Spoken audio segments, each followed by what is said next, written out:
Merci de répondre présent une fois encore au grand rendez-vous. Les invités ce soir ont comme profil un ingénieur agronome, un psychologue clinicien orthophoniste, un cordonnier et bien évidemment un coach motivateur. Ils l'espèrent de ce soir. Retrouvez-les tout à l'heure, juste derrière la météo.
C'est bien sûr le grand rendez-vous sur BB24. Aujourd'hui, nous serons bien sûr dans Monde agricole, là pour parler de semences. Oui, semences, sans elles, pas de production agricole. C'est ce que nous dira tout à l'heure Robert Deguénon. Il est ingénieur agronome. Restez donc avec nous sur le grand rendez-vous pour suivre donc ces démonstrations. Alors, de l'enseignement à l'éducation dans nos écoles. Les ONG assurent cette transition, bien évidemment, en formant les enfants, les écoliers, à l'utilisation des latrines et le lavage des mains. Comment se fabriquent nos chaussures? C'est une interrogation à laquelle nous allons répondre tout à l'heure sur la rubrique Autant savoir avec Annette Bello et son invité. Oui, nous parlerons bien évidemment de cordonnier, du métier de cordonnerie. Alors, adopter de nouvelles habitudes, il paraît que c'est le premier pas vers le changement. Oui, il viendra nous démontrer cela tout à l'heure, le coach Marcel Effon. Soyez donc au grand rendez-vous. Puisque vous y êtes, n'oubliez surtout pas qu'à partir de 19h45, ce sera l'heure du journal. Et c'est Nadège Sani qui va nous présenter cette édition. Nadège, déjà en place pour nous annoncer les titres. Bonsoir Nadège. Bonsoir Assim Gaba. Tout à l'heure à 19h45, on va se retrouver pour le développement du journal, la présentation de 19h45. Le menu déjà. Merci à vous, Assim. Après l'exemption de visa pour les Africains, le gouvernement du Bénin lance le e-visa. Vous aurez un reportage sur les conditions d'octroi de ce sésame. Gérard Guédegbe, journaliste spécialiste des questions d'éducation, s'exprime sur la situation des grèves perlées dans l'enseignement primaire et secondaire et sur le détournement des vivres au niveau des cantines scolaires. Vous suivrez un extrait de son interview accordé à notre rédaction. Au Cameroun, l'abandon de plusieurs mines d'or a entraîné une catastrophe écologique qui inquiète le ministère en charge du secteur. Voilà, Assom, le résumé du journal à 19h45.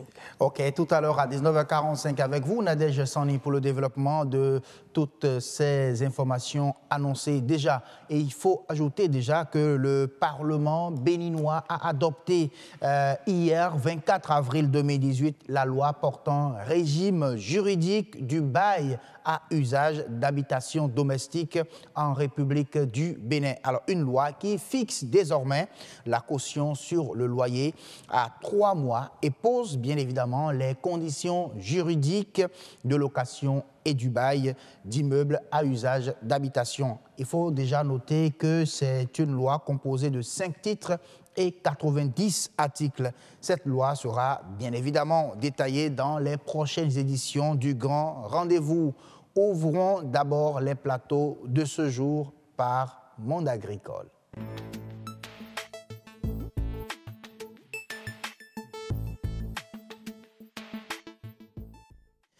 Sur Monde Agricole, nous parlons aujourd'hui de semences. Semences, c'est le tout premier facteur de production agricole.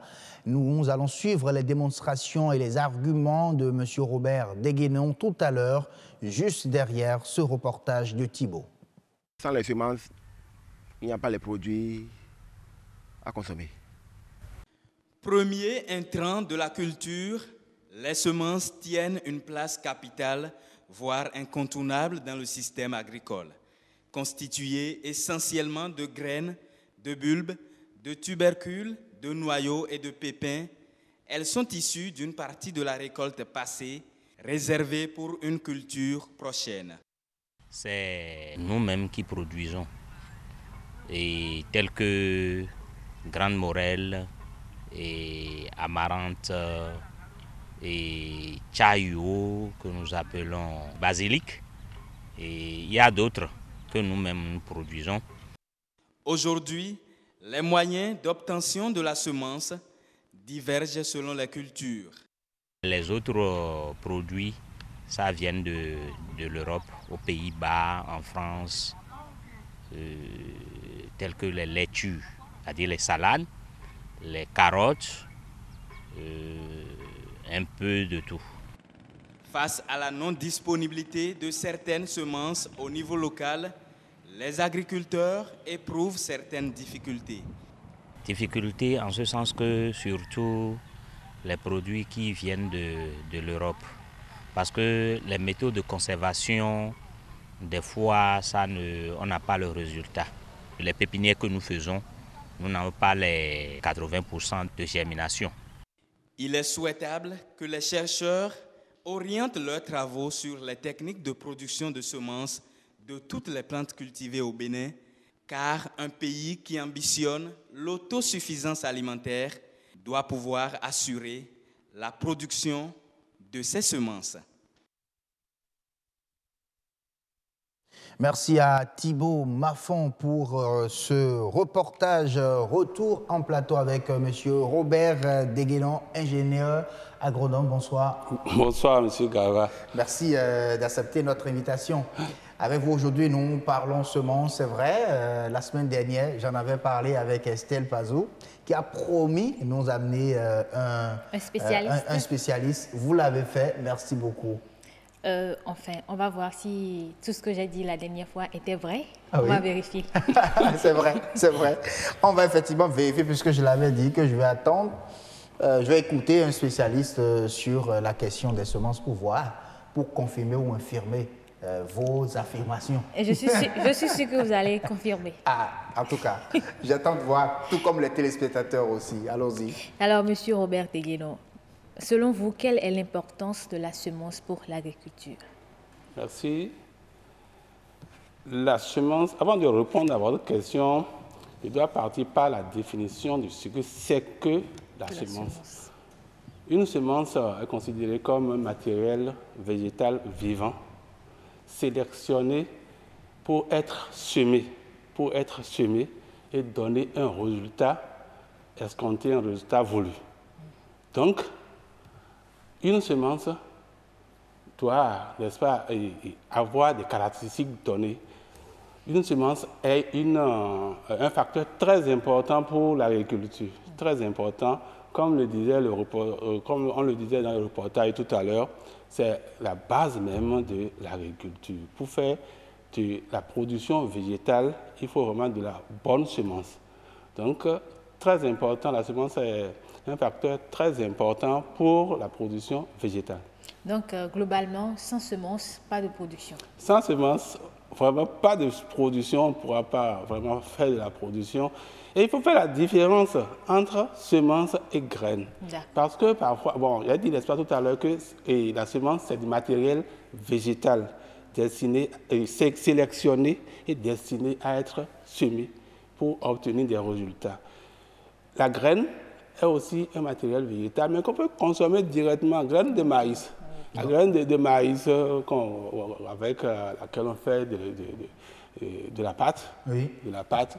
Donc, la semence doit être sélectionnée selon des critères donnés. Mais ce qu'on remarque, c'est que chez nous, ici, au Bénin particulièrement, dès que vous avez un tongolo de maïs, c'est que vous avez un espace, vous mettez, on met les graines, on considère que ce sont des semences. On va même acheter au marché pour installer tout simplement. Non, les graines ne sont pas nécessairement des semences parce que vous pouvez avoir des graines qui ne sont pas vivantes. Quand ce n'est pas vivant, ce n'est pas une semence. Vous semez, ça ne va pas pousser. La graine ne peut ne pas avoir des caractéristiques que vous désirez, n'est-ce pas, avoir après votre culture. Parce que pour avoir une semence, il faut vraiment viser des caractéristiques, ce que vous voulez.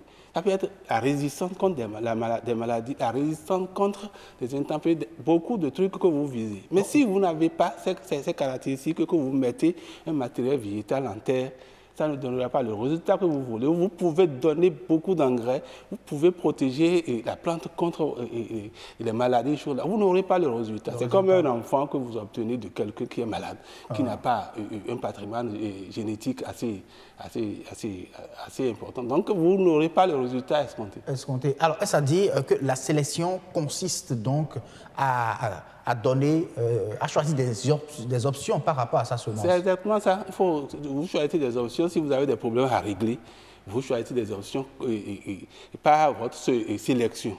À travers la sélection, c'est derrière ça que beaucoup de centres font dans notre pays ici. On aura le temps d'en parler. Donc, c'est ça, en fait, les palmiers sélectionnés. Les palmiers sélectionnés. Sélectionnés, on peut se dire, bon, moi, je veux produire de l'huile rouge avec mes régimes. Donc, l'option, c'est-à-dire de trouver donc, des semences qui vont donner des régimes qui vont permettre à avoir une grande quantité d'huile. D'huile, voilà, c'est-à-dire la pulpe de chocolat, des noix. Et vous pouvez, n'est-ce pas, ça peut être épais comme ça peut être très mince, quoi.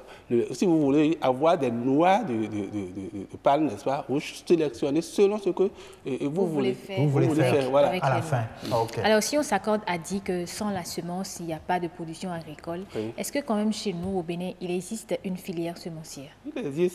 Il existe une filière semence. Il existe une filière semence parce que pour obtenir de la semence ici dans notre pays,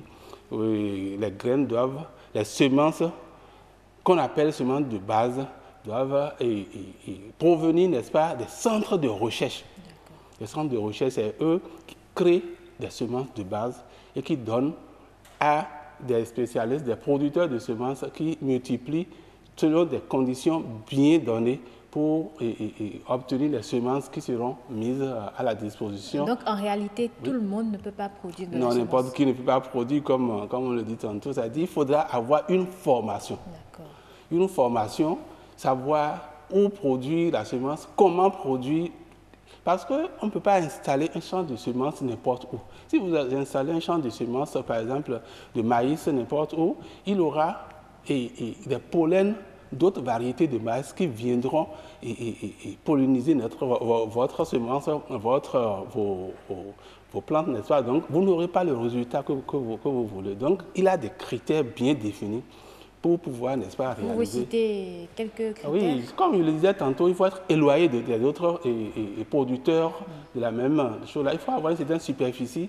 Vous ne devez pas prendre n'importe quelle semence, comme on le disait tantôt. Vous devez partir des semences de base obtenues dans les centres de recherche. Alors, si je comprends bien, le choix des semences doit être également une question politique, une question de volonté politique, où on dit, par exemple, au Bénin, c'est telle semence que nous avons choisie pour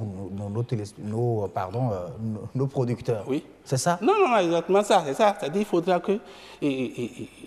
c'est l'option, n'est-ce pas, politique, ce que notre État veut, n'est-ce pas, qui doit transparaître dans la sélection des semences que les paysans produisent. Comme quoi, quand on veut un résultat, quand le pays veut un résultat, il doit d'abord, ça doit se faire sentir déjà au niveau du choix de la semence. Oui, voilà, c'est ça. Wow. Et il y a également la question de la disponibilité des semences.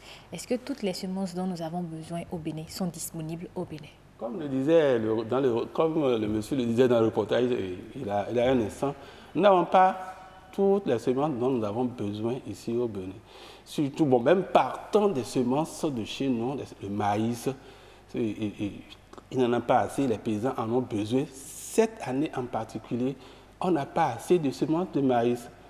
Les prix ont grimpé de choses là, de 400 francs à 600 francs dans certaines choses là. Donc ça veut dire qu'il a pénurie, il n'y en a pas assez. Il y a pénurie de semences. De semences, je veux dire, de maïs. Au Bénin. Oui. Et pourtant, nous sommes quand même un pays producteur de maïs. De maïs. Et pourquoi n'avons-nous pas de semences? Non, il y a peut-être quelques...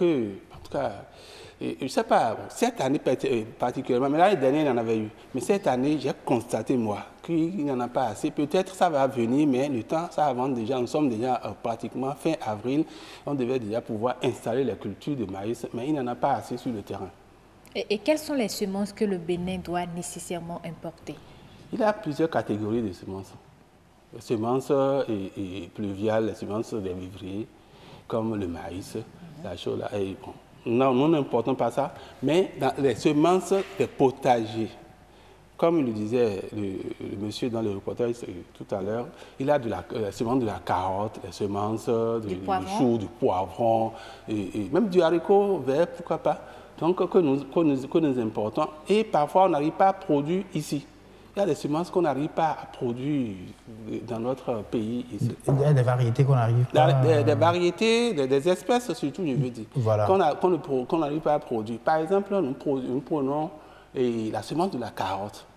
La semence de la carotte, c'est une culture qu'on appelle une culture qui fait partie des cultures bisannuelles. C'est-à-dire, ça dure 2 ans avant de donner des fleurs. En Europe, c'est une culture européenne qui doit traverser une période fraîche. Je parle de l'hiver. Est-ce qu'on a d'hiver ici? Non. On n'en a pas ici, donc ça doit traverser l'hiver avant de pouvoir fleurir. Mais on n'a pas ces conditions. Mais nous pouvons quand même faire un effort. Faire un effort, moi je suis en train de réfléchir pour voir si, en temps, on ne peut pas mettre la carotte dans une condition qui s'apparente un peu, n'est-ce pas, à l'hiver, n'est-ce pas, pour pouvoir lever la chose là. Donc, et obtenir, parce qu'il a le centre Songhai qui est en train de faire aussi quelque chose comme ça, et qui obtient un résultat. Donc, on peut toujours forcer. Donc, par exemple, le chou aussi, on ne peut pas produire le chou facilement ici. Ça suit le même processus que je viens de décrire tout à l'heure. Alors, il y a aussi la question des changements climatiques. Oui. Est-ce qu'aujourd'hui, nous avons des semences adaptées aux changements climatiques ou il faut y penser?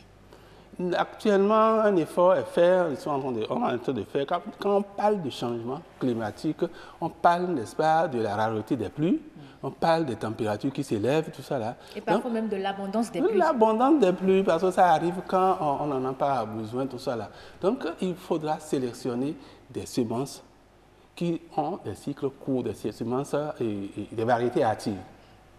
Au lieu d'avoir des maïs de 3 mois, 3 à 4 mois, avant de donner des maïs dont le cycle ne dépasse pas 2 mois. 2 mois. Comme ça, une petite période de pluie, on peut déjà avoir. Bon, maintenant, concernant la température élevée, c'est surtout, et ça se voit surtout chez les variétés potagères. Okay. Parce que c'est généralement des cultures que nous avons adoptées ici. Les cultures des pays tempérés que nous avons adoptées ici. Il fait déjà chaud ici. Si la température augmente encore, le rendement, n'est-ce pas, ne sera pas le même. Oui. Donc, il faudra sélectionner, faire des sélections. Et est-ce que c'est les pays européens qui vont le faire? C'est tout d'abord nous, ici, qui devons faire un effort pour réaliser ces semences adaptées à nos conditions climatiques. Mais rassurez-moi, j'espère que nous avons la semence de la tomate, au moins chez nous. La semence de la tomate est ici. La semence de la tomate est ici, mais ça nous vient surtout de l'Europe.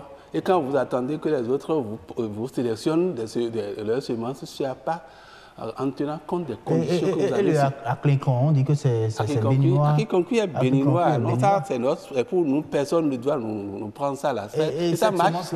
C'est disponible. Il y a des gens qui font. Moi, par exemple, personnellement, je fais un effort, n'est-ce pas, de sélectionner la variété Akikonku pour mettre à la disposition des producteurs au moment où ils en ont besoin. Et est-ce que dans le processus d'importation des semences, est-ce que le Bénin fait quand même attention? Parce qu'aujourd'hui, nous avons les OGM. Est-ce qu'en important ces semences-là, on ne risque pas d'en consommer? Beaucoup d'attention est faite, mais ce n'est pas suffisant. Parce que, bon, on peut voir la qualité phytopathologique, n'est-ce pas, des semences, tout ça là. Mais en ce qui concerne les OGM, il faut un dispositif assez sophistiqué pour pouvoir avoir. Nous avons maintenant un laboratoire au niveau de l'université qui peut faire le travail, mais est-ce que les contrôleurs ont assez de matériel pour vraiment... Je ne dis pas qu'il a des OGM ici, il peut en avoir, mais c'est possible, ça peut être introduit sans que... de toutes les façons, la question reste posée. Assioum. Merci beaucoup à vous. Estelle Pazou, oui, vos propos confirmés. Je peux le dire. Merci beaucoup, monsieur. Monsieur Deguénon. J'ai parlé de la carotte. Je vous ai dit qu'on ne pouvait pas avoir de la semence de la carotte au Bénin. C'est confirmé. C'est confirmé. Vraiment. Merci beaucoup pour vos recherches et merci de l'effort que vous avez donc fourni pour nous ramener monsieur Robert Deguénon sur ce plateau. Merci également pour votre disponibilité, monsieur Deguénon. Moi qui vous remercie. Oui. Et je tiens à vous le dire, votre costume, ça me plaît. Vous êtes très joli dedans. Oh là là. Merci beaucoup. Merci, on sait pourquoi je ris. À des mémos. Allez, on va changer bien sûr de rubrique. Mesdames et messieurs, on reçoit l'expert sur le plateau pour faire des pas vers le changement, le tout premier pour cette édition.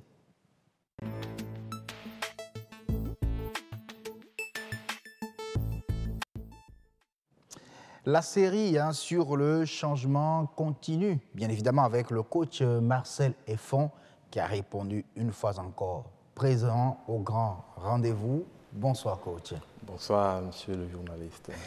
Alors, nous avons abordé les diverses étapes pour se débarrasser des mauvaises habitudes. Des mauvaises habitudes, bien évidemment, mais comment les téléspectateurs peuvent donc reconstruire leur vie avec de nouvelles habitudes? Il paraît que c'est le premier pas vers le changement. Absolument, merci. Et pour la suite dans cette précédente émission, j'en profite d'ailleurs pour remercier les nombreux téléspectateurs qui m'ont écrit à travers les réseaux sociaux et qui ont suscité d'ailleurs cette étape de comment est-ce qu'il faut passer à l'opérationnel dans le processus du changement. Et comme vous le savez, le changement est très difficile. Les gens me disent tous les jours, je veux changer, je veux devenir une autre personne, je veux créer de nouveaux résultats. Mais malgré toute leur volonté, malgré tous les défis qui se sont lancés, ils restent sur place. Parfois, on arrive jusqu'à prendre des décisions très courageuses et très difficiles à supporter, mais on se rend compte qu'on n'arrive pas à passer à l'étape supérieure et avoir de nouveaux résultats. Okay. Alors, généralement, nous agissons pour éviter la douleur ou pour éprouver du plaisir. Et ce qui fait que nous retrouvons du plaisir, c'est parce que nous avons créé un état de plaisir qui soit lié à un résultat. Comme quelqu'un, par exemple, qui va créer un état de plaisir lié à un attentat qui lui permet, pourquoi pas, de s'arroger d'un pays ou d'une ville, un gangster qui va se dire, mais écoute, lorsque je vais réussir à tirer sur tout le monde et à partir avec les mallettes, je me retrouverai avec beaucoup d'argent. Donc il réussit, quand bien même les gens seront en train de pleurer et de souffrir par rapport à l'acte qui vient de se poser. Oui. Lui, il réussit à créer un état de plaisir par rapport à cet événement. Ce qui fait que dans une situation, il y a des gens qui peuvent être contents, mais par rapport à la même situation, d'autres éprouvent de la douleur et ils ne sont pas contents. Mais qu'est-ce qui se passe? Je vais partir d'un exemple d'un ami qui m'a fait la confidence il n'y a pas longtemps pour dire, écoute Marcel, moi je gagne beaucoup d'argent, mais le jour où j'aurais réussi effectivement à mettre fin à mon abus de consommation d'alcool et à mon sexisme, c'est-à-dire l'abus sexuel, alors j'aurais réussi à atteindre tous les objectifs de ma vie. Ça alors? Absolument. J'ai souri et j'ai dit, mais qu'est-ce que tu fais pour ça? Et il me dit, écoute, tel que ça me revient dans la tête maintenant, je le répète tout le temps, je rencontre des amis, je leur fais la promesse que voilà mon nouveau défi et je crois que tel que ça revient maintenant, ça va rentrer dans mes habitudes de ne plus continuer à faire cette nouvelle chose. Mais comment a-t-il fait alors pour se rendre compte de ce que ce sont ces deux mots-là qui sont à la base de ces échecs, en quelque sorte? Oui, naturellement. Lorsque vous avez par exemple mis 10 millions de francs CFA dans la poche un lundi, en vous retrouvant bien sûr au Bénin et avec le coût de la vie, et que le vendredi, vous vous retrouvez avec des problèmes, par exemple, de 10 000 que vous n'arrivez pas à résoudre, que les gens voulaient dire ou non, vous commencez à vous poser la question, mais où passe mon argent? Et quand vous vous rendez compte que la majorité de votre argent passe dans l'alcool et ce que je viens de dire, vous comprenez qu'il y a un changement qui bouscule votre pote, quand bien vous n'avez pas tous les outils qu'il le faut. Alors, quand je lui ai posé cette question et qu'il m'a répondu, écoute, à force de le répéter tel que ça me revient, je suis suffisamment conscient de la chose, je crois que quelque chose de bien va se passer dans les jours à venir. Très bien. Nous avons dit sur ce même plateau que la première condition pour que vous puissiez changer une mauvaise habitude, c'est d'abord commencer à prendre des décisions courageuses au départ. C'est de faire un point, c'est de décider, de reformuler quelque chose que vous attendez de vous-même. Certes, vous l'avez reformulé, mais qu'est-ce qu'il faut faire dans le concret? Je reviens à l'exemple de cet ami qui décide par exemple d'arrêter l'abus de l'alcool et l'abus sexuel. Alors, il a oublié que ce qui fait qu'aujourd'hui, lorsqu'il gagne de l'argent, la première chose, c'est d'aller vers l'alcool. Il a oublié que depuis qu'il était enfant, il a vu des gens qui, pour manifester leur arrogance, pour manifester qu'ils ont les moyens, il suffisait pour eux alors de rentrer dans un bar, d'aligner des bouteilles et de faire boire beaucoup de personnes. Et ils ont le respect de ceux qui les entourent. Et les gens voient que c'est le riche de notre équipe, c'est l'enfant du riche. C'est celui qui a les moyens, c'est celui qui fait boire tout le monde. Et pendant qu'il avait cet âge, il n'a aucune conscience de ce qu'on peut montrer la richesse, l'opulence ou l'arrogance alors de l'accomplissement par d'autres moyens. Donc pendant longtemps, son cerveau est travaillé. Son cerveau alors est conditionné pour lier du plaisir ou de la joie au fait alors de pouvoir offrir de l'alcool, de la boisson à beaucoup de personnes autour de vous jusqu'à ce que les gens soient saoulés. Et que le lendemain, quand ils vous voient, ils disent mais c'est le patron, hier c'est lui qui nous a fait boire. Hein. Ah oui. Lorsque tu vas en boîte avec lui, c'est le parrain qui paye. C'est le parrain qui paye. Oui. Donc, pendant longtemps pour lui, il a associé une image positive au fait alors d'investir beaucoup d'argent dans l'alcool et de montrer aux gens que c'est lui qui tient la table, c'est lui qui paye la table. Alors, cet événement a conditionné son cerveau et n'a jamais eu alors d'autres réflexions ou d'autres conditionnements contraires. Donc vous imaginez que c'est plus difficile pour lui alors de se sentir à l'aise avec d'autres comportements comme celui qui consiste à se limiter à un pot pour se faire plaisir, une bouteille de bière pour se faire plaisir, de se lever, de rentrer chez lui. C'est inconcevable. Ça lui dit, mais écoute, tu ne peux pas te rabaisser à ce point. Incapable d'offrir 2 bouteilles de bière à quelqu'un. Comment réussir à faire ce premier pas, c'est-à-dire changer cette habitude-là? Alors, il faut repartir aux fondamentaux. Il faut se poser la question, à partir de quand j'ai pu lier alors une situation de plaisir à ce comportement que j'ai? Très bien. Abandonner l'alcool, c'est une bonne chose. Ton argent va rester dans ta poche lorsque tu as pris ce qui te permet alors de se sentir à l'aise. Mais qu'est-ce qui fait que je continue? Alors, quand je continue, j'ai l'impression, mon cerveau me dit que j'ai les moyens, je suis riche, je me sens à l'aise. Que c'est du bon. Donc, il faut commencer alors à prendre conscience d'où je suis parti. J'ai réussi à dire les moments où j'ai envie de me sentir à l'aise, les moments où j'ai envie alors de développer mon ego, de montrer que j'ai atteint mes objectifs, je suis content de moi-même. Il faut que je dépense de l'argent dans l'alcool pour montrer aux gens que je suis riche. Donc, on va reformuler alors quelque chose de contraire à cette croyance. À cette croyance. C'est une croyance, en fait, qui a été développée dans le temps. Essayez ça, je veux voir. Alors, je vais essayer. Oui. Par exemple, lorsque, par exemple, j'ai les moyens pour montrer que je suis riche, j'appelle mon banquier et je demande quel est mon solde. Lorsqu'il donne un solde où je me retrouve à plus de 50 millions de francs CFA sur mon compte, je dis « waouh !» et je m'offre une bouteille de champagne avec ma famille et nous savourons les 50 millions sur mon compte. Alors, quelqu'un qui disait à chaque fois, lorsque j'ai les moyens à la fin du mois pour montrer que je vais bien, que je me porte très bien, il faut que je puisse payer la table. Il faut que je puisse retrouver des amis, les faire boire jusqu'au petit matin, aller à 10 bouteilles de champagne, à 20 bouteilles de champagne. La même personne, lorsqu'il commence à changer, alors ce qui lui fait plaisir, ce qui montre qu'il est parvenu, ce qui montre qu'il s'est réalisé, lorsqu'il commence à le changer, à le formuler d'abord, à travailler pour soi, alors il déplace le conditionnement de ces neurones qui avaient servi à créer un canal vers le cerveau pour montrer que nous nous portons bien. Lorsque nous réussissons à renouveler plusieurs fois la table dans un bar ou dans une boîte de nuit, nous nous portons bien, alors il le conditionne, il le canalise vers se porter bien qui consiste à avoir beaucoup d'argent sur son compte en banque. Vous voyez, dans les deux événements, il y a un plaisir qu'on recherche. Il y a un plaisir qu'on recherche. Le plaisir de se sentir bien. Il peut peut-être dire aussi, bon, j'ai mon entreprise, je crée mon entreprise, ce qui prouve que j'ai beaucoup d'argent, c'est que mon entreprise évolue, j'arrive à investir correctement dedans pour régler des problèmes dans mon entreprise. Voilà, le jour où je me sentirai à l'aise, que je montrerai que je suis parvenu, par exemple, c'est lorsque mon entreprise est cotée à la BRVM. À la BRVM, par exemple. C'est le jour, par exemple, à la fin de l'année, on m'envoie des dividendes de plus de 100 millions de francs CFA. Je dis, waouh, j'y suis parvenu. Et je continue de rechercher ça. Mais il y a un danger. Lorsque vous associez ce plaisir, alors vous associez cette image, cette nouvelle image de réalisation, d'accomplissement à l'image du plaisir, il faut faire attention. Parce que ça peut devenir aussi un cercle vicieux. Vous pouvez concentrer toutes vos énergies, accumuler. Mais il faut savoir dire au cerveau, nous sommes capables de changer à tout moment.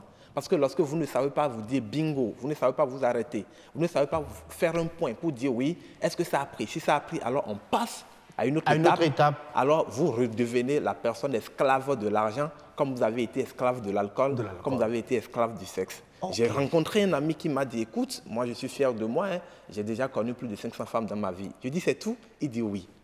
Alors quand tu repars effectivement dans son histoire, c'est quelqu'un qui a été tout le temps frustré parce que ses amis avaient la possibilité de parler aux filles, mais quand lui, il était adolescent, n'ayant pas les moyens, il était frustré. Et un jour, il dit, le jour où moi j'aurai les moyens, alors j'aurai la possibilité d'approcher n'importe quelle femme et de l'avoir avec moi. Et donc quand il a les moyens... Quand il a les moyens, alors la seule manière pour lui de créer une image positive, de se sentir à l'aise, il faut qu'il défile des femmes pour montrer qu'il a de la puissance, qu'il y est parvenu. Donc il va tenter de changer ce comportement tous les jours par la bouche, en prenant des engagements, mais il ne parviendra pas. Il faut qu'il reparte dans le passé et qu'il se pose la question, mais qu'est-ce qui m'a amené alors à créer une image positive à ce comportement qui quand même est en train de me nuire? Il va se rendre compte que la satisfaction, la seule chose qui devrait lui permettre de par le passé, ou quand il était alors adolescent, de savoir qu'il y est parvenu, c'est de savoir qu'il est capable alors de défiler plusieurs femmes. Mais cet objectif est atteint.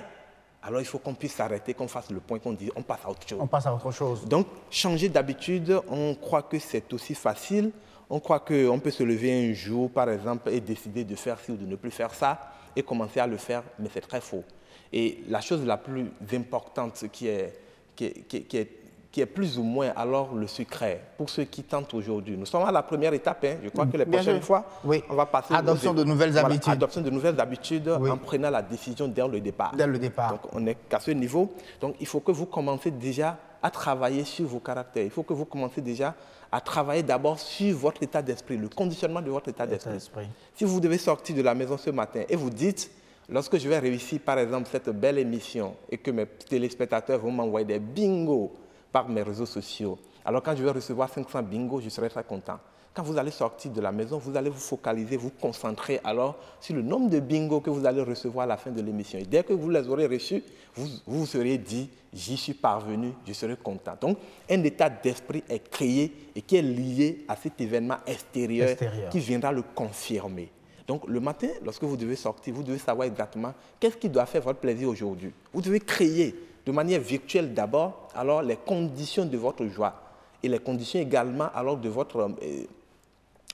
vos difficultés, des choses auxquelles vous ne vous attendez pas. Parce que par hasard, quelqu'un tentera de changer le cours de votre journée. Donc, et vous l'avez dit souvent ici, ne le permettez pas. Ne le lui permettez pas, parce que dès le matin, vous avez défini ce qui vous permet d'être content et ce qui vous permettra de ne pas être content. Donc, dès que tout ça est défini, lorsque cette personne vient, vous créez même des conditions pour que cette personne n'ait pas affaire à vous. Et c'est là que je dis, vous pouvez créer votre environnement. Et quand vous réussissez à créer votre environnement, quand vous réussissez effectivement à vous imposer, alors ce qui doit faire votre joie et ce qui ne doit pas faire votre joie, de nouvelles images se créent, de nouvelles voies se créent qui lient vos terminaisons nerveuses à votre cerveau, et le cerveau commence maintenant à conditionner autrement vos membres pour donner maintenant des ordres qui vous amènent à produire le résultat que vous voulez. Donc c'est un processus. Et quand vous n'arrivez pas effectivement à comprendre le fonctionnement, ce processus, et que vous jurez aux gens partout, je vais le faire, il arrive des moments où vous commencez à déprimer parce que vous vous rendez compte que vous n'êtes pas capable de vous changer vous-même, donc du coup, vous n'avez plus confiance en vous. Ça, c'est vrai.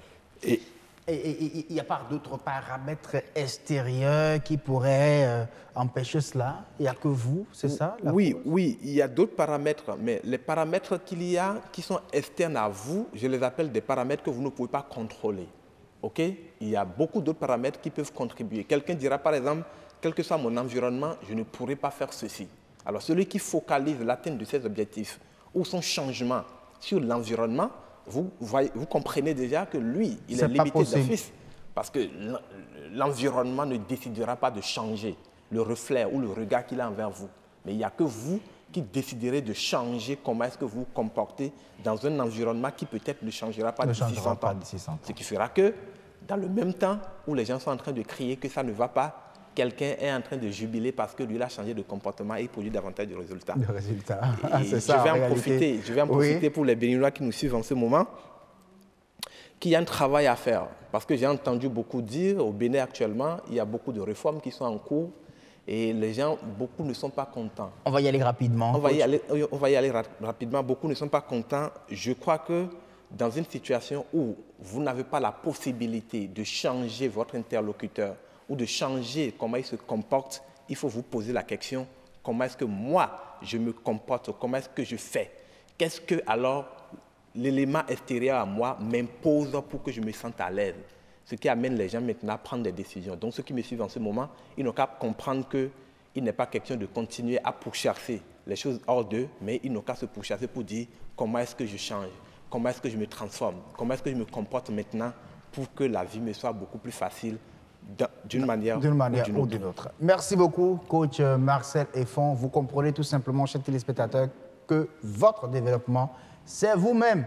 Ça dépend de vous. Prenez la décision.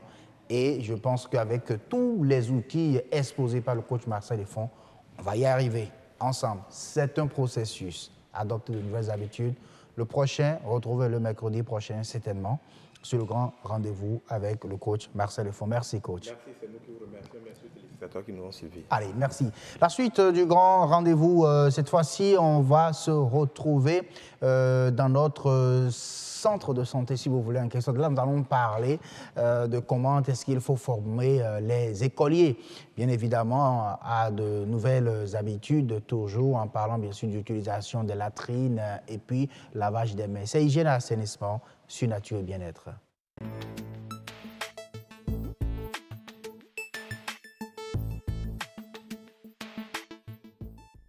Bon, heureuse pour nous rejoindre sur le plateau, venez en live, venez, voilà. Venez en live puisque vous nous êtes venus avec une bonne nouvelle concernant bien évidemment l'actualité. Tout à fait. Aujourd'hui, c'est la journée mondiale du paludisme. Du paludisme, le 25 avril, c'est célébré chaque année. Alors dites-nous quelle est l'actualité, quel est le thème de cette année? Bon, il faut déjà dire que le thème retenu cette année, c'est prêt à vaincre le paludisme. En notifiant qu'en 2015 précisément, c'était déjà en finir définitivement avec le paludisme. Et on se demande s'il n'y a pas eu une satisfaction, si les objectifs n'ont pas été atteints lorsqu'on a initié ou on a décidé d'aborder ce thème-là il y a quelques années, on finit définitivement avec le paludisme. Alors aujourd'hui, l'Organisation mondiale de la santé ou les Nations unies en général s'intéressent ou décident de s'unir pour amener les gouvernants, surtout des pays en voie de développement où le mal sévit toujours, à s'unir pour vaincre finalement le paludisme. On va revenir demain avec un invité qui quand même a eu à mettre en place un produit aujourd'hui, parce que pour lui, le paludisme est une question, moi je vais mettre ça en griffe, c'est une question d'affaires, de commerce. Mais on peut prévenir le mal et éviter d'investir dans la prise en charge. On va le recevoir demain pour en parler. Vous nous promettez cela. Déjà, c'est très bien. C'est juste pour rester dans l'actualité, Nature et Bien-être. Aujourd'hui, nous parlons bien évidemment de comment est-ce qu'il faut former les enfants au lavage des mains et à l'utilisation des latrines. On va suivre ce reportage qui parle d'ailleurs même de lavage des mains pour permettre au coach Marcel Effon de partir. Voilà. Voilà. Se laver les mains, un geste simple, banal, mais pourtant très important pour garantir une bonne hygiène. Le lavage des mains est un geste simple qui consiste à se nettoyer les mains avec de l'eau et du savon. Alors il faut savoir que c'est un geste très important en ce sens que ce geste nous protège et protège les sujets contacts, c'est-à-dire notre entourage, contre les infections à transmission manuportée. 5000 enfants de moins de 5 ans meurent chaque année dans le monde des maladies diarrhéiques selon l'Organisation mondiale de la santé. Pour changer la donne, dans la plupart des écoles, de la maternelle au primaire, le lavage des mains est obligatoire. La maternelle, c'est une activité de santé qui se mène à la maternelle, qui permet aux enfants de se laver les mains pour éviter certaines maladies et pour attraper des microbes. Il faut se laver les mains, certes, mais il faut bien le faire. Pour cela, il est important de respecter plusieurs règles. Premièrement, on se rince les mains. Après, on prend le savon, on passe ça dans la paume des mains. Et après, on dépose le savon sans faire tomber le savon. On frotte correctement la paume des mains. Après le revers des mains et le second revers, on frotte après les entre-doigts, on lave le poignet et on secoue les ongles. Et après, on rince correctement ses mains. Et on secoue ses mains dans le lavabo, on garde les mains jointes pour ne pas les salir. Désormais, dans leurs habitudes, la plupart des enfants savent quand et comment se laver les mains. Je me lave les mains avant de manger. Je finis de jouer, je me lave les mains. Je me lave les mains après les toilettes. Ne pas se laver les mains peut avoir des conséquences, car plusieurs virus et bactéries peuvent rester vivants hors de l'organisme. Une personne contaminée peut donc déposer sur n'importe quel objet des mucosités. Par les mains, on s'expose à beaucoup de maladies, surtout des infections à transmission manuportée. Et le plus souvent, lorsque nous portons la main à la bouche, c'est les infections diarrhéiques, ce que nous appelons les maladies du péril hydrofécal, parce que c'est des maladies au cours desquelles nous éliminons les microbes par les selles. Donc lorsque nous mangeons, nous nous infectons par la bouche et nous éliminons ces microbes-là par les selles. Donc les maladies diarrhéiques, nous pouvons citer des exemples, la fièvre typhoïde, le choléra, pour ne citer que... Maintenir les mains propres, c'est maintenir sa santé saine. Il est donc important de se laver les mains avec de l'eau et du savon.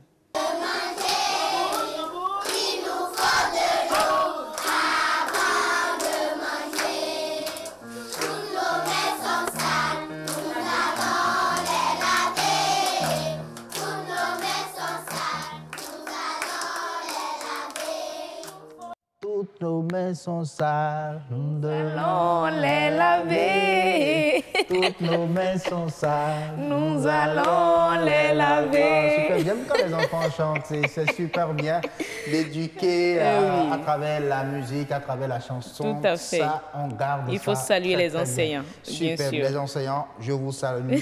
Big respect à vous. Et sur ce plateau, il y a une ONG qui s'occupe bien sûr de la formation des enfants au lavage des mains et à l'utilisation des latrines aussi. Voilà. Et vous représentez bien évidemment cette ONG sur notre plateau. Michael Viegbe, bonsoir. Bonsoir monsieur le journaliste. Merci d'avoir accepté notre invitation. Heureuse d'annoncer. Oui, on se retrouve bien sûr à parler d'hygiène et assainissement. Tout vraiment à fait. Des écoliers initiés à cela aujourd'hui. Bien sûr, bien sûr. Et je crois que c'est important que les enfants apprennent déjà l'assainissement, l'hygiène surtout, avant d'aller aux toilettes ou après les toilettes, avoir ce réflexe-là. Tout le monde ne l'a pas. Même des adultes n'ont pas ce réflexe-là. Malheureusement, directement, on mange sans même se nettoyer, laver les mains. Tout le monde. Salut tout le monde. Saluer tout le monde. Effectivement. Mais nous avons M. Viegbe, comme vous l'aviez dit, il faut notifier qu'il est psychologue clinicien, orthophoniste et président de l'ONG Paramédecine pour le bien-être des populations. L'ONG qui d'ailleurs a initié cette initiative-là, ce programme pour les enfants. Alors, M. Viegbe, présentez-nous déjà l'initiative. D'entrée de jeu, permettez-moi de saluer l'OATB qui nous a offert ce creuset. Bon, par rapport à cette initiative, c'est depuis l'année dernière qu'on a entrepris déjà des activités dans les écoles on a d'abord formé les enseignants par rapport à certaines thématiques. Cette année, nous voulons lancer une activité qui va embraser beaucoup d'écoles dans le littoral, qui prend en compte l'usage et l'entretien des latrines et en plus le lavage des mains. D'accord. Voilà. Je veux bien savoir, Asiom, si vous me permettez, si le temps nous le permet encore, Oui. est-ce qu'on peut connaître les raisons pour lesquelles, pourquoi vous avez choisi d'aborder ce thème avec les enfants? Alors, si vous voulez, je pense que de l'autre côté, il y a Rodrigue qui me fait de très grands signes. Ah, le chef là-bas. d'édition, Baba Gbeto. Ah oui, c'est lui. Il dit qu'il est l'heure d'aller, bien sûr, au journal. Oui, effectivement, il est 19h45. Regardez votre montre et venez sur le journal de Nadège Sané.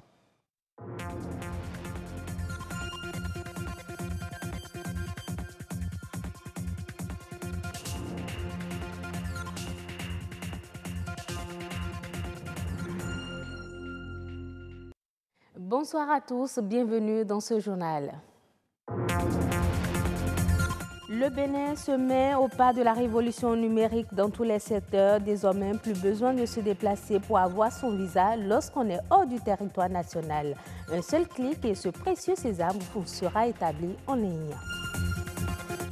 L'année scolaire est bouleversée par plusieurs mois de grève. La situation tarde à se décompter. Comment sauver l'année et quelles dispositions prendre pour éviter à l'avenir de telles situations? Un spécialiste en éducation répond à la question. Au Cameroun, plusieurs mines d'or sont abandonnées après leur exploitation. Ces mines appartiennent pour la plupart à des compagnies étrangères.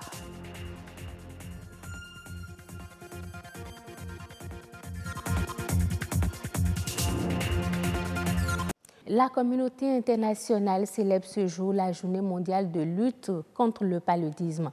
Une nouvelle occasion pour faire le point des avancées enregistrées et des perspectives en matière de lutte contre cette pandémie qui continue de faire des milliers de décès, en particulier dans les rangs des enfants de moins de 5 ans. Selon le dernier rapport de l'OMS sur le paludisme dans le monde, publié en novembre 2017, il y a eu 216 millions de cas de paludisme en 2016 contre 211 millions en 2015. On estime à 445 000 le nombre de décès dus au paludisme en 2016, un chiffre similaire à celui de l'année précédente. Il faut signaler que depuis plusieurs années, les populations concernées, celles du Bénin y compris, nourrissent l'espoir d'un vaccin efficace contre le paludisme. Les perspectives s'annoncent heureuses sur ce plan. Se délivrer son visa béninois n'est pas toujours chose aisée. Entre les longues attentes et coûts élevés, les peines ne sont pas moindres. Comment permettre aux voyageurs d'obtenir un visa sans se déplacer? Comment moderniser, sécuriser et garantir la traçabilité du dispositif de délivrance du visa? La réponse est toute trouvée. Les demandeurs de visa peuvent désormais obtenir leur visa de n'importe quel endroit connecté à Internet. Le e-visa est désormais disponible au Bénin. Calvador Awanou, Rodrigue Baba Gbeto. Après l'exemption du visa pour Africains désireux de se rendre au Bénin, c'est au tour du visa électronique de voir le jour. Le e-visa, c'est, comme vous pouvez le constater, il y a le mot visa et préfixé du mot « et », qui veut dire que c'est une manière d'obtenir le visa en ligne de façon électronique. Le visa d'entrée au Bénin, de par le passé, s'obtenait à l'extérieur dans les représentations diplomatiques. Dans certaines représentations, il faut d'abord une lettre d'invitation. Il faut que vraiment vous puissiez justifier des ressources dont vous disposez pour pouvoir vous prendre en charge durant tout le séjour, ce qui fait que c'est un peu tracassant. Autant de peines que vient réduire le e-visa, surtout face au nombre sans cesse croissant de demandes. En effet, au cours de l'année 2016, près de 12 000 demandes de visa et près de 3 700 cartes de résidents ont été enregistrées, des nombres qui pourraient tripler d'ici le terme. Disponible sur le site www.evisa.gouv.bj, le mécanisme est plus simple. Pour le dépôt de la demande, 3 points sont obligatoires. Votre identité, le numéro du passeport. Il y a lieu maintenant de choisir la nature du visa, le type de visa que vous voulez. Il y a le visa d'1 mois, le visa de 3 mois et le visa de 90 jours. Après cela suit le paiement des frais.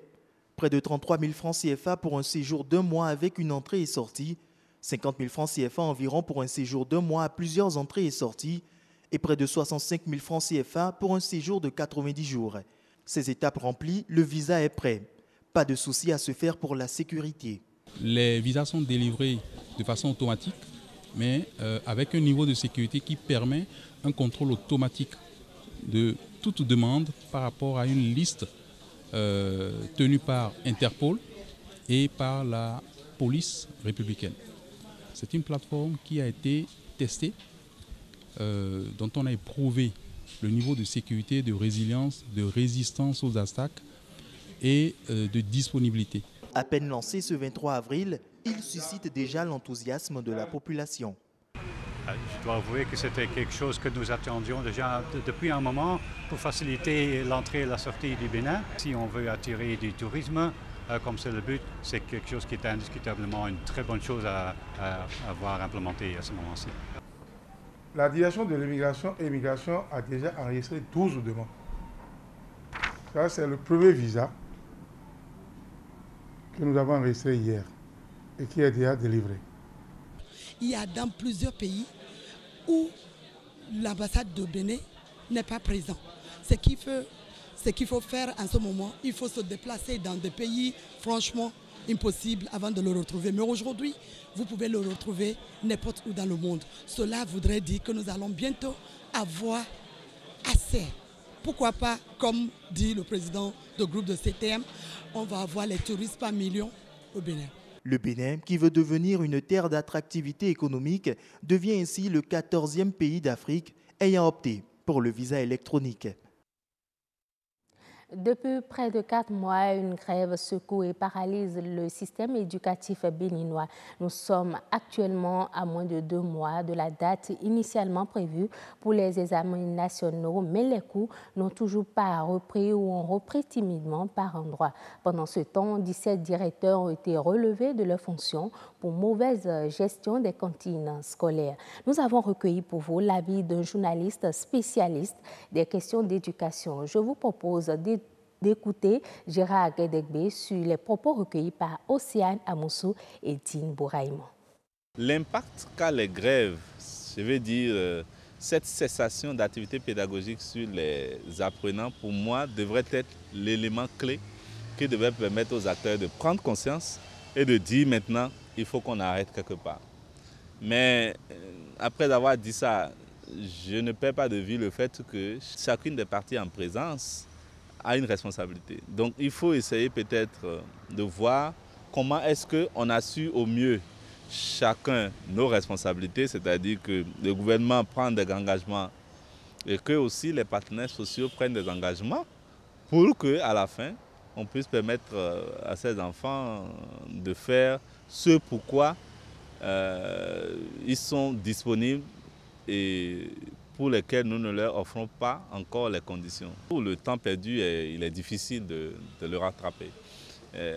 On va simplement essayer de trouver des moyens pour rattraper ce qui est perdu et organiser les examens, selon moi, au minima. Je resterai insatisfait parce que ce qui m'intéresse n'était pas les examens, c'était le fait que les enfants puissent avoir le bagage intellectuel du programme pour le niveau dans lequel ils sont inscrits. Et il faut plutôt se dire qu'est-ce que nous faisons pour que l'année qui vient, nous ne soyons plus là à avoir à pleurnicher sur les débrayages, les mouvements de grève. C'est pour ça qu'il faut de façon audacieuse enclencher les négociations maintenant. Oui, ça pose un problème de moralité.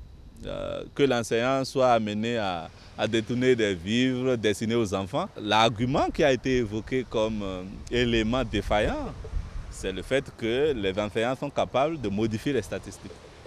Et la réflexion que cela impose, c'est une difficulté que nous avons à maîtriser les statistiques scolaires. Il faut avoir un dispositif qui nous permet de bien maîtriser les statistiques scolaires Et je pense que ça devrait être géré. Le prêtre est un homme qui offre sa vie à Dieu et se met au service du peuple. Il est un envoyé de l'Église pour proclamer la bonne nouvelle du Christ, mais tout le monde n'est pas prédestiné à assumer cette fonction. Il est indispensable de remplir certains critères avant de devenir prêtre. Quel est le processus pour devenir un prêtre catholique? Reportage Andrea Oussou, Amandine Anyamboussou. La vocation de devenir prêtre et de servir Dieu répond à un long processus. Elle est acquise dès le bas âge à l'aune des séances de prière, d'adoration et de la vie communautaire sous la houlette de membres du clergé. Devenir prêtre prend sa source dans le désir d'être continuateur de la mission accomplie par le Christ. C'est pourquoi des jeunes que nous appelons aspirants, ceux qui sont habités par le désir de devenir prêtres, c'est eux qu'on accueille dans les séminaires quand ils ont auparavant partagé leur désir de devenir prêtres avec leur curé. Et c'est une première étape que l'on appelle étape de l'aspiranat. L'appel de Dieu est entendu de façon diverse et variée. Vous pouvez poser la question à 1000 prêtres, vous aurez 1000 réponses. J'ai eu la vocation par le biais d'un prêtre. Je suis tombé amoureux de devenir prêtre depuis ma petite enfance. C'est ainsi qu'il passe de l'étape de l'aspiranat à la vie du séminariste. On parlera du discernement de sa vocation. Pour le futur prêtre, la durée de sa formation dépend de l'étape à laquelle il a commencé. Et ceux qui ont commencé par les petits séminaires ont 9 ans de formation initiale avant de passer le filtre du séminaire propédeutique qui les introduira au grand séminaire où ils subiront 8 ans de formation en vue du ministère. Et c'est là la formation essentielle elle-même. Il est traditionnellement requis par les tests et autres lois régissant le processus de porter la soutane, l'âge minimum de 25 ans au plancher et 75 ans au plafond pour jouir de ses droits. Le prêtre est par définition un ancien. Un ancien a besoin quand même d'un minimum de sagesse. C'est pourquoi aujourd'hui, on ne peut pas devenir prêtre quand on n'a pas au moins 25 ans, 25-27 ans au minimum. C'est un long processus fait d'études théoriques et pratiques aux extraits des principes canons de la théologie chrétienne et de l'exégèse. Les matières que nous recevons au séminaire, d'abord c'est de 4 ordres. Il y a la formation communautaire, la formation humaine, la formation intellectuelle et la formation spirituelle. Pour aller jusqu'à la fin de ma formation, je dirais simplement que c'est par la grâce de Dieu et l'intercession de la Vierge Marie. Je ne compte pas sur mes propres forces, sur mes propres qualités peut-être, non. C'est Dieu qui gère, c'est Dieu qui appelle et qui choisit, qui établit prêtre. Il y a donc lieu de les encourager vivement et de les accompagner dans cette marche. Devenir prêtre n'est pas un palliatif au chômage, c'est plutôt un appel, un acte qui nécessite l'amour de Dieu et du prochain, et ceci ne peut être accompli que par l'intercession de Dieu et de la Vierge Marie. Au Cameroun, plusieurs mines d'or exploitées ont été abandonnées. La plupart de ces gisements appartiennent à des compagnies étrangères qui, une fois après exploitation, délaissent les sites dans un état précaire, source d'incidents notables. Reportage. L'exploitation de l'or provoque de fortes tensions entre populations locales et exploitants étrangers dans l'est du Cameroun. Cette activité illicite a un impact certain sur l'environnement. Dans ce petit village riche en ressources minières, une centaine de trous sont remplis d'eau et s'étalent sur toute l'étendue de ce site d'exploitation abandonné. Cette situation représente un danger pour la population et principalement pour les enfants. Votre enfant veut sortir dans le matin, qu'il aille au champ jusqu'à 20h, s'il ne revient pas, c'est dire qu'il est déjà tombé dans un trou qui a été conservé. Le trou a été conservé d'eau, il est tombé là-dedans parce que le trou a été exploité non fermé. Oui, oui. Ça crée donc des problèmes. Chaque semaine, c'est de perdre des enfants. Pas plus tard qu'il y a cela, 2 semaines ici à Beta-Roya, nous avons déploré 3 décès, 2 de nationalité centrafricaine et 1 personne de nationalité camerounaise. Ces décès sont dus aux éboulements, et notamment dans les trous abandonnés par les sociétés minières et multinationales étrangères qui viennent s'installer et qui ne referment pas derrière elles ces tombes entre guillemets à ciel ouvert qui forment des lacs. Les mines d'or après exploitation ne sont pas restaurées. Les autorités camerounaises auraient pris des dispositions pour contrôler la situation. D'après les informations que j'ai glanées auprès des autorités, il y a eu un cahier de charges.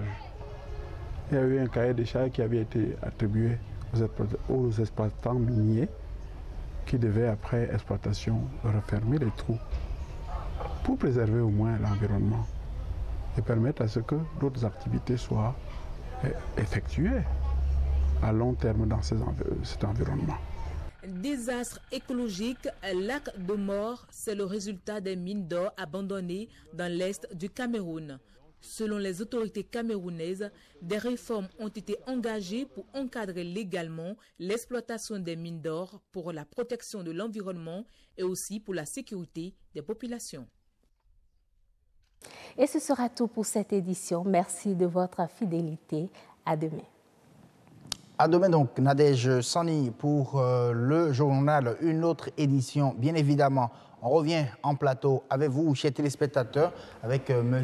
Viegbe également. On retient tout d'abord que cette formation à l'endroit des écoliers est une suite à celle donnée aux enseignants il y a de cela un an exactement. Alors, on revient donc à vous, Rose Danoné. Vous voudrez savoir en tout cas certaines raisons. Voilà, pourquoi le choix de cette thématique-là, l'hygiène et assainissement en milieu scolaire. Pourquoi cela? Apprendre aux enfants le lavage des mains et tout. Alors, nous avons effectué ce choix parce que, d'abord, à partir de l'année dernière, nous avons remarqué que si nous prenons par exemple les cabines des toilettes pour les enseignants, c'est bien entretenu. Mais les toilettes des enfants ne sont pas du tout entretenues. Pas du tout. Et on s'est rapproché d'abord des responsables pour en savoir plus. Et ils nous ont expliqué que, bon, même s'ils parviennent à le faire, que, bon, 2-3 jours, ils salissent. Donc, la question qu'on leur a posée, c'est de savoir, est-ce qu'ils ont aidé les enfants à pouvoir mieux utiliser les latrines? Ils nous ont dit, bon, non, que ça, c'est vrai, que ça les a échappés. Donc, c'est de là que, bon, on s'est dit, d'accord. Donc, après leur formation, nous allons, on a monté un projet pour former les enfants. C'est vrai, il y a d'autres rubriques. Il y a par exemple la rubrique liée au changement climatique. Et il y a la rubrique liée à l'hygiène des vendeuses qui interviennent dans ces écoles. Voilà, oui, ça, c'est encore un autre problème. Surtout en mettant l'accent sur l'usage des sachets plastiques. Alors, donc, on s'est dit, bon, il faut quand même prioriser. Et c'est de là que nous avons choisi pour cette année, de l'usage de l'entretien des toilettes. Et à côté, il y a le lavage des mains. Voilà, donc, on s'est aussi dit que quand on commence avec les enfants, d'abord, dans un premier temps, ils seront protégés sur le plan sanitaire. Ils sont protégés de toute infection. Et de l'autre côté, ils vont grandir avec cet arsenal-là. Et ça deviendra une habitude de façon spontanée pour eux. Donc, et même l'OMS a démontré que pour mieux travailler sur l'hygiène et l'assainissement, qu'il faut s'attaquer aux enfants. Aux enfants. Voilà. D'accord. Oh, mais est-ce à dire que ces enfants qui seront formés seront suivis? Il y aura un suivi régulier déjà dans leur formation pour voir un peu ce que ça va donner quelques années à venir, ou bien on fait juste la formation et bon, basta? Non, pas du tout.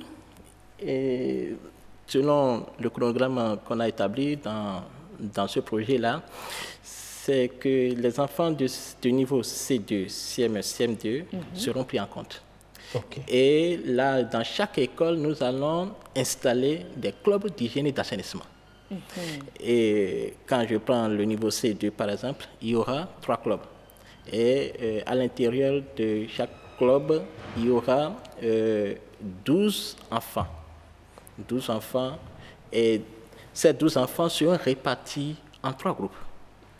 Donc, ça veut dire quoi? Ça veut dire que chaque groupe, dans ce lot de 12 enfants, aura une thématique. Et on les forme de façon régulière sur toutes les thématiques qui seront déroulées. Ils sont appelés à former. Voilà. Maintenant, eux, ils seront en quelque sorte les ambassadeurs de l'hygiène et de l'assainissement, d'accord, qui vont servir un point d'intermédiaire entre nous et puis l'école. Maintenant, votre question revient à ceux qui sont au CM2, par exemple, qui vont passer leur examen et qui vont partir au collège. Voilà. Donc, ces enfants ne seront pas laissés.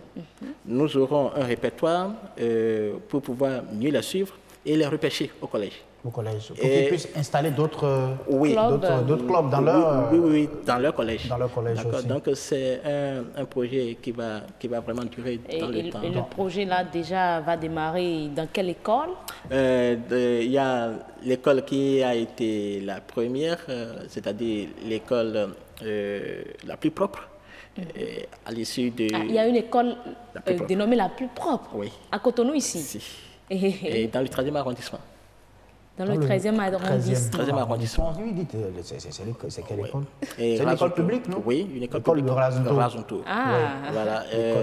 Quand je dis l'école la plus propre, c'est que par rapport à l'activité de l'année dernière, nous avons mis en compétition les différentes écoles suite à la formation. Et c'est de là que, après les 2 grandes évaluations qui ont été effectuées, c'est l'école qui a eu la moyenne la plus forte. Dans la pratique surtout? Oui, dans la pratique, elle a eu une moyenne de 17,83. Voilà. Donc, et cette année, quelles sont les écoles qui seront prises en compte? Voilà, cette année, il y aura d'abord des critères. Il y a des critères de choix. Dans un premier temps, il faut que l'école se situe un peu dans les bas-fonds. Quand on dit dans les bas-fonds, parce que nous avons compris que ces écoles-là qui sont dans les bas-fonds sont délaissées par les enseignants eux-mêmes. Parce qu'ils se disent que, je suis déjà dans le bas-fond. À quoi cela va me servir encore de me mettre à fond, d'accord, à assainir le milieu. Et ça aggrave davantage. Donc, il y a ce premier critère. Le deuxième critère, c'est que les écoles dans lesquelles se déroulent les cantines scolaires, oui, ces écoles seront privilégiées.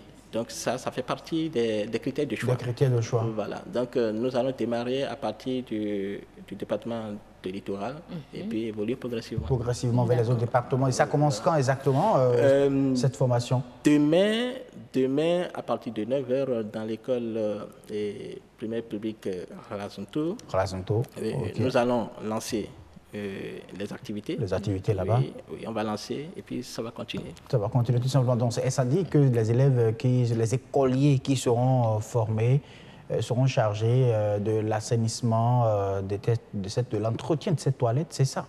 Oui. Pas seulement pour les toilettes, parce que ça, ce n'est juste qu'une thématique. C'est la thématique par laquelle on va démarrer.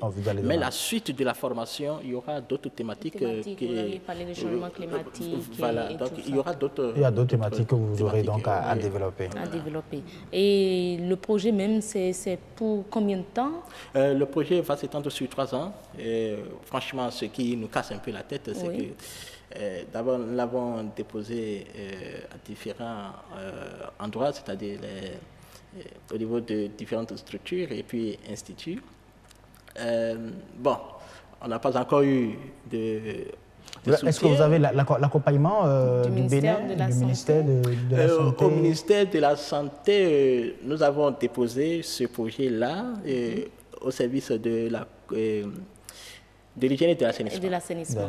Bon, on nous a dit... Vous n'avez pas encore de réponse ou vous avez une réponse qui est défavorable? Non, il n'y a pas... Bon, la seule réponse qu'on a eue, c'est que, bon, il n'y a pas de fonds.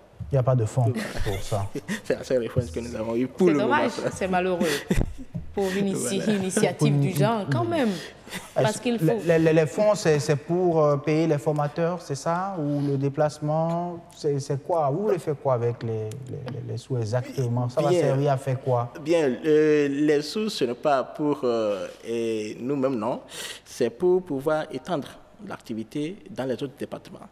Et pour pouvoir amener les enfants. Parce qu'à la fin de ces formations-là, il y aura un camp sur l'hygiène et l'assainissement qui sera organisé en 2019.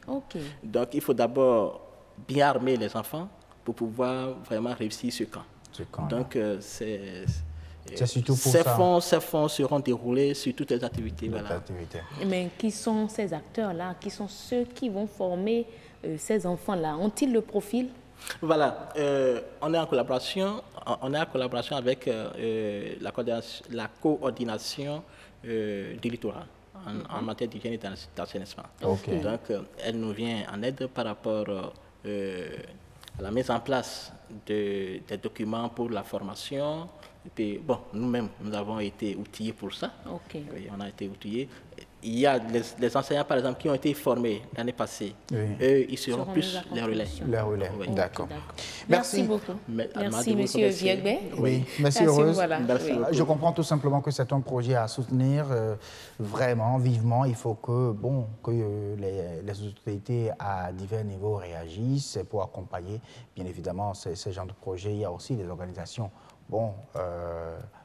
non étatiques qui sont également sur le territoire béninois qui accompagnent ce genre de projets. Bon, on les appelle vivement à vous contacter dans tout cas pour pouvoir y aller. Merci beaucoup à vous. Merci à vous. Allez, la suite du grand rendez-vous de ce soir, ce sera avec Agnès Bello et son invité.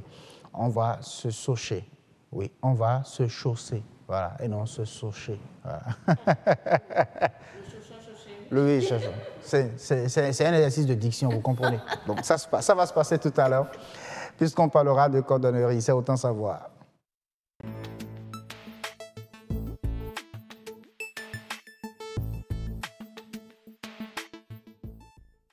Autant savoir, ça parle de cordonnerie. Aujourd'hui, le cordonnier sera présent tout à l'heure, juste derrière ce reportage. Regardez comment est-ce qu'on fabrique nos chaussures. Nous sommes à Kokotomé, dans l'arrondissement de Godomé. À quelques mètres de la route inter-État Cotonou-Ouida, cet atelier retient notre attention.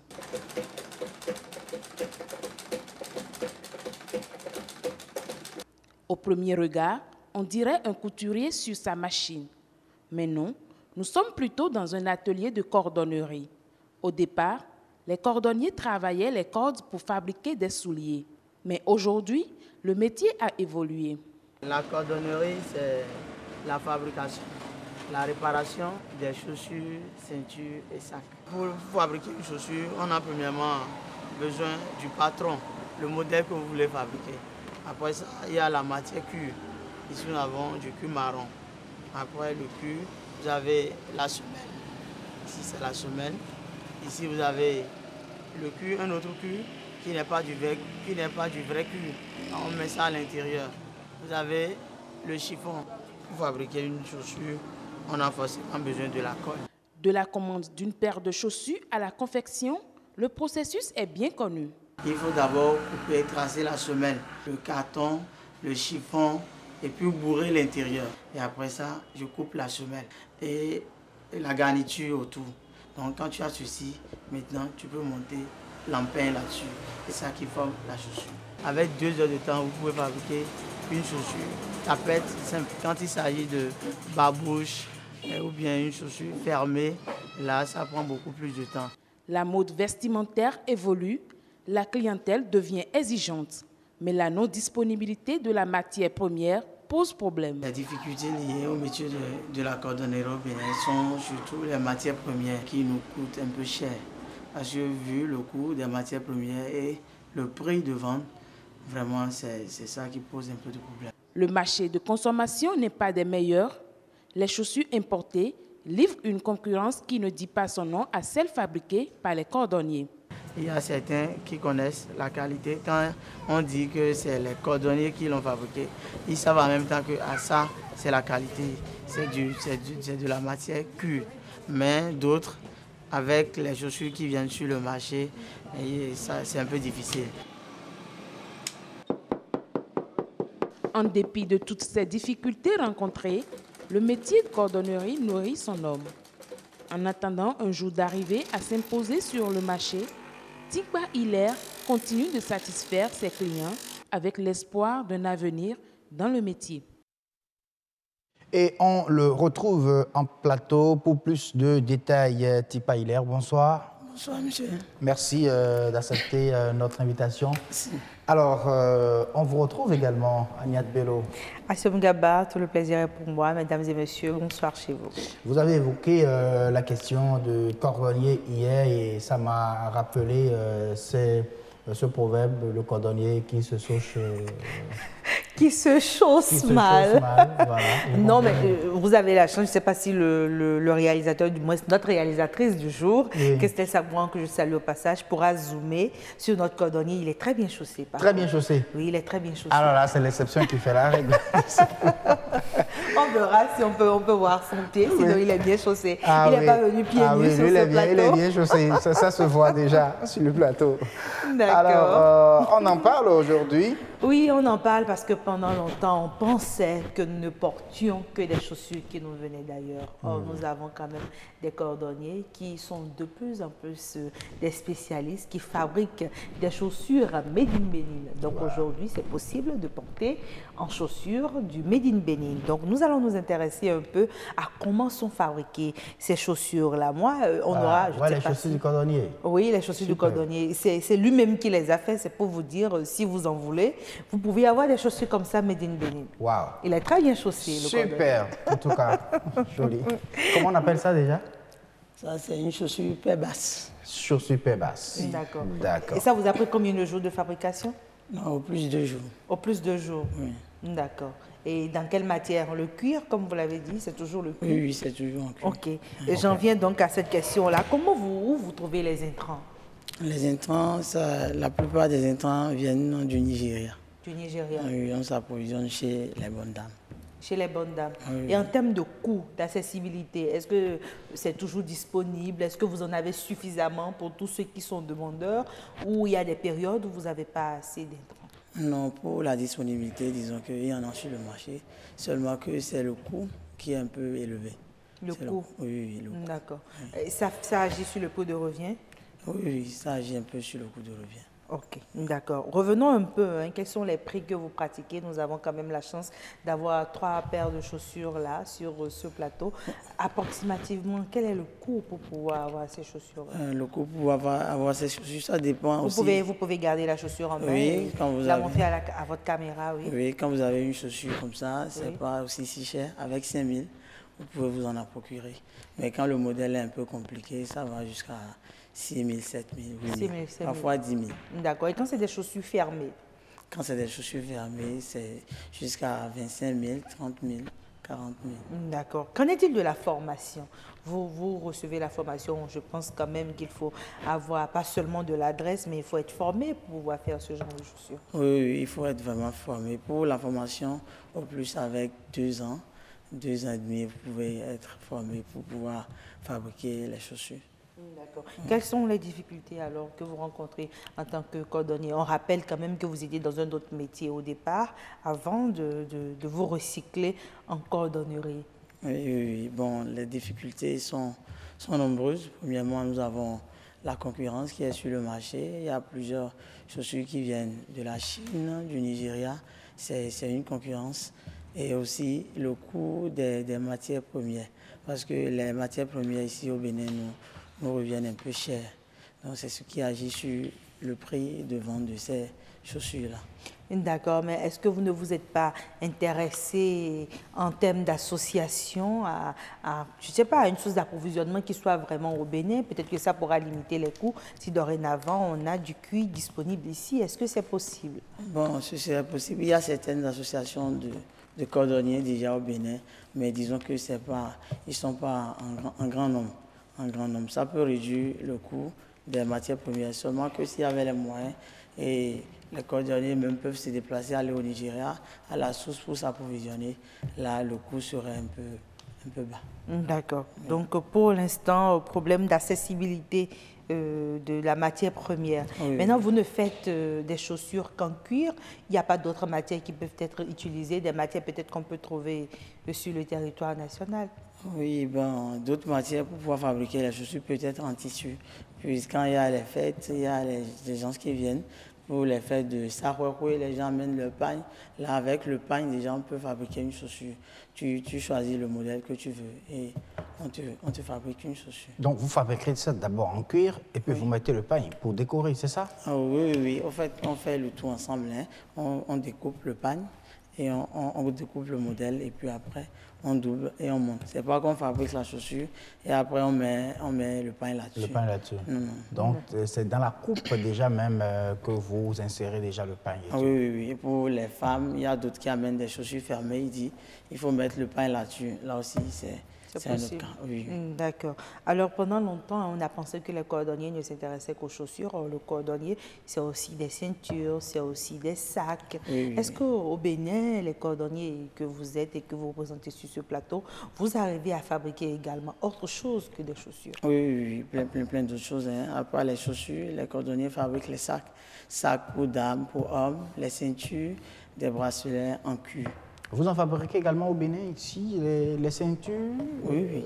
Il y en a, j'en fabrique aussi. Vous en fabriquez? Oui, avec du bon cuir qui peut durer jusqu'à 5 ans, 6 ans, voire 7 ans. Voire 7 ans. Une ceinture.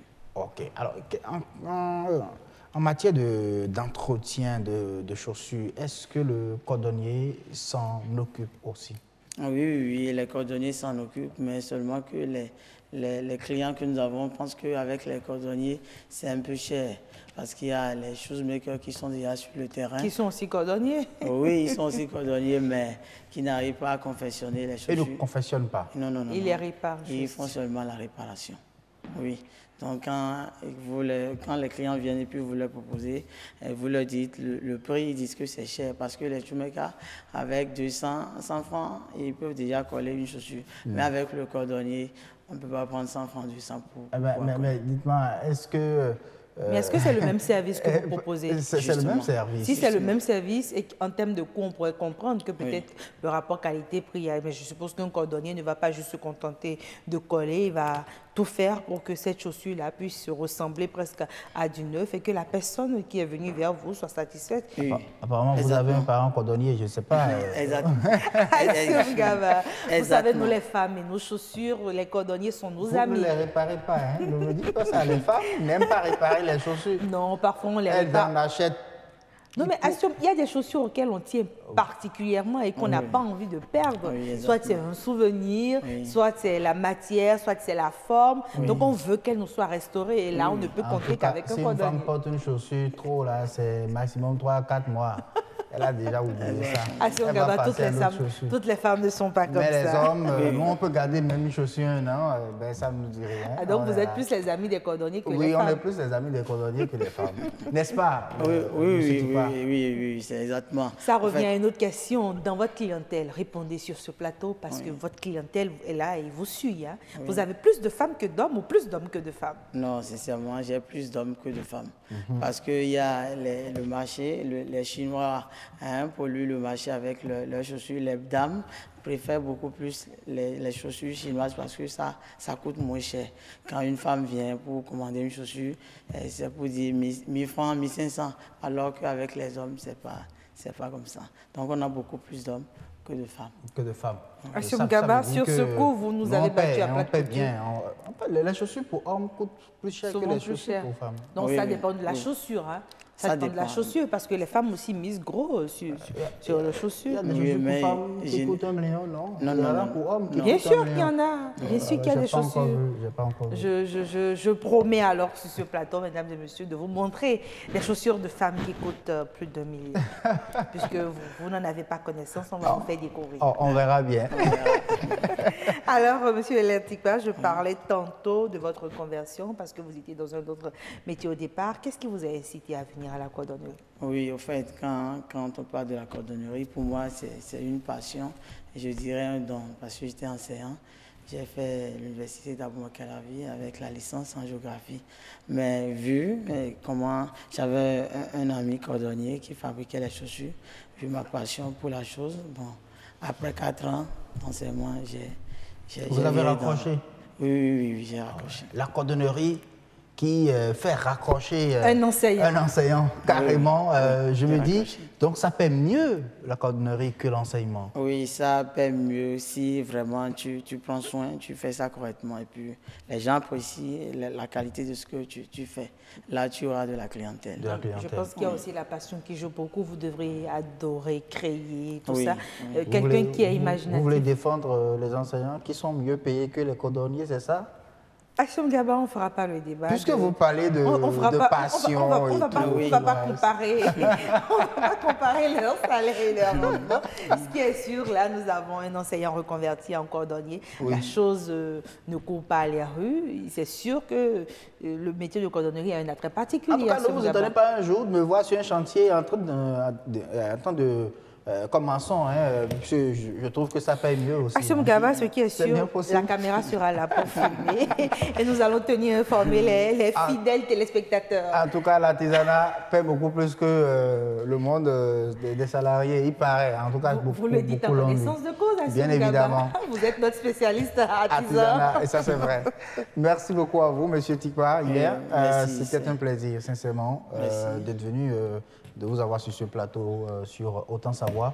Est-ce qu'on ne va pas continuer avec la série cordonnerie? Oui, on va continuer avec la série. Peut-être qu'on aura le temps de revenir un peu sur ce qui se fait ailleurs aussi en termes de chaussures ici. Est-ce qu'il y a, comment dirais-je, une concurrence déloyale? Est-ce que parfois ils travaillent ensemble? On verra bien. Parce que je constate qu'en matière de cordonnerie, il y a quand même manque d'intrants, surtout les intrants qui sont pratiquement importés. Oui. Je pense que c'est un secteur qu'il faut donc développer au Bénin pour permettre à nos cordonniers d'avoir de la matière première pour fabriquer de très belles chaussures. Oui, exactement. Monsieur Mugaba, vous avez totalement raison, surtout en termes de qualité, parce que je crois que le marché aujourd'hui est prometteur. Il y a d'autres pays qui nous devancent, mais on n'est pas très loin derrière. On n'est pas très loin derrière. Merci à vous. Autant Savoir. Terminé. Nous allons à présent nous rendre sur la toile avec qui? Je pense que c'est Axel, Axel, qui va nous présenter l'actu web de ce jour. Regardez.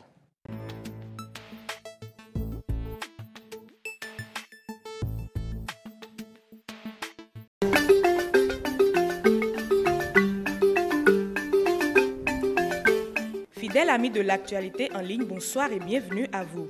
Bonne nouvelle pour les locataires béninois. Le bail à usage d'habitation désormais encadré. C'est une information publiée ce matin par la Nouvelle Tribune.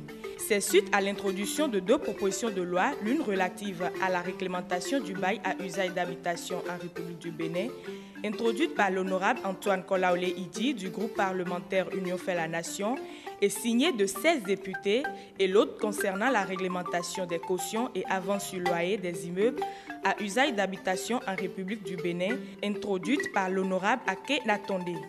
Selon l'exposé des motifs, le droit au logement décent est l'un des droits fondamentaux dont la satisfaction incombe à l'État. Et pour y parvenir, les États organisent le droit d'accès au logement par les règles générales contenues dans les lois relatives au bail à usage d'habitation. Au Bénin donc, la question de l'accès au logement devient préoccupante en raison de l'urbanisation accentuée et continue, de l'explosion démographique traduite par un rajeunissement constant de la population. Le seul texte encore applicable reste le décret numéro 52-764 du 30 juin 1952 portant réglementation des baux d'immeubles à usage d'habitation en Afrique occidentale française. Le caractère obsolète de ce décret est le terreau principal d'une anarchie relationnelle entre les bailleurs d'immeubles et les preneurs dont la plupart sont dans une situation sociale précaire. Aujourd'hui, avec le vote de cette proposition de loi, les problèmes juridiques qui naissent à l'occasion du bail à usage d'habitation seront résolus. La proposition de loi portant régime juridique du bail à usage d'habitation, initiée par l'Union fait la Nation, contient 115 articles repartis en 5 titres. Elle est applicable à tous les baux concernant les locaux ou immeubles servant de logement à une personne vivant seule ou avec sa famille et les personnes dont elle a la charge. Néanmoins, elle ne couvre pas les logements spécifiques à fins sanitaires, sociales, ludiques, touristiques et professionnelles. Elle encadre le loyer, les cautions et autres garanties, fixe les obligations du bailleur et du preneur, réglemente la cession, le transfert et la sous-location du bail, ainsi que la résiliation du contrat. Sur tout un autre plan, Reporters sans frontières a sorti son traditionnel classement mondial de la liberté de la presse. France 24 en a pris connaissance et affiche « La haine du journalisme prospère en Europe et aux États-Unis ».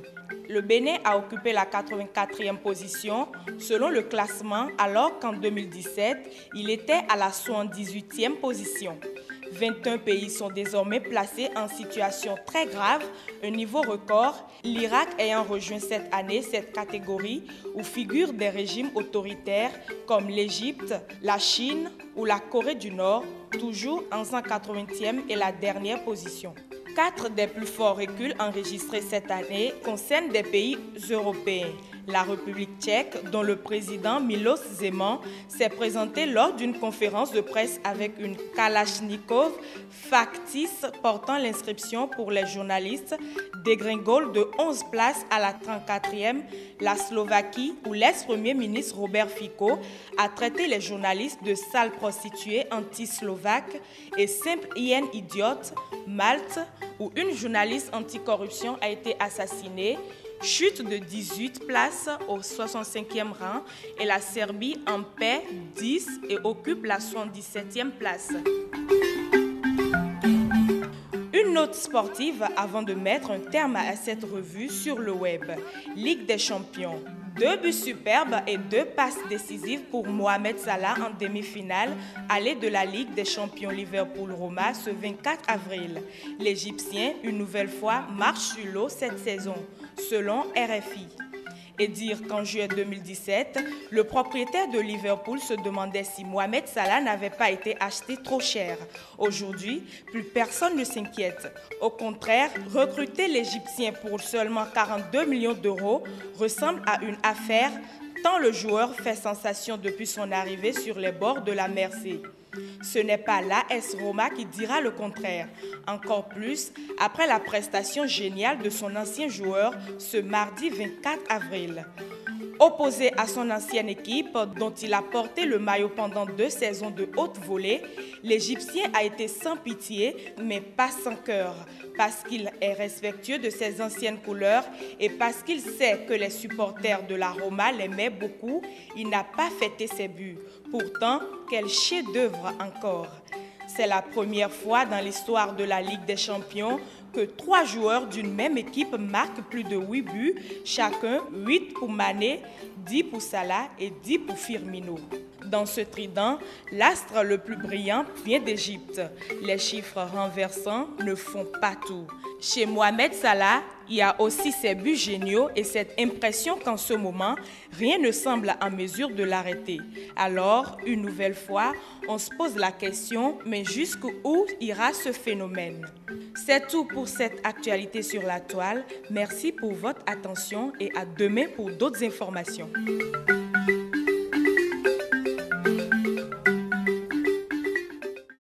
Merci beaucoup à vous, Axel, pour la présentation, bien sûr, de l'actu web. On va se retrouver demain également sur la toile pour d'autres informations. Merci déjà de nous informer sur le vote de cette loi sur le loyer sur le bail, bien sûr, au Bénin. Nous allons, avant de partir, jeter un second coup d'œil sur le tableau des prévisions météo.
On va en rester là pour le compte de ce soir, parlant bien sûr de ce grand rendez-vous. Mesdames et messieurs, merci beaucoup de nous avoir suivis. On se fixe un autre grand rendez-vous demain, c'est à 19h00. Bonne soirée sur BB24.